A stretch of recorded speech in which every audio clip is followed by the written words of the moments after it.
Nous sortons aujourd'hui un bilan des principaux faits marquants du marché du travail en 2018 sur l'emploi, le chômage et les revenus du travail. Le titre que nous avons choisi pour la vue d'ensemble de cet ouvrage, c'est « L'emploi ralentit, le chômage baisse de nouveau mais plus modérément ».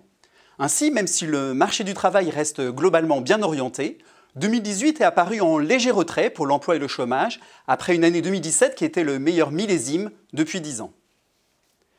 S'agissant de l'emploi salarié, avec 170 000 créations dans le secteur privé, la hausse est de nouveau nette en 2018, mais elle est moindre qu'en 2017, qui avec 320 000 emplois avait connu la plus forte croissance depuis 2007.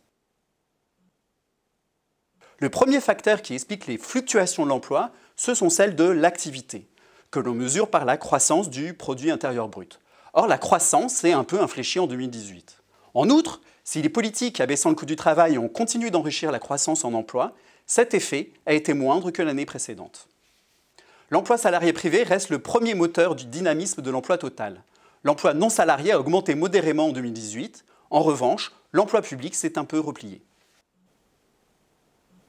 En 2018, plusieurs indicateurs illustrent une amélioration de la qualité de l'emploi. D'une part, la part des emplois en intérim ou en CDD a légèrement baissé en 2018. Cette légère baisse rompt avec une tendance nettement haussière sur les 10 dernières années.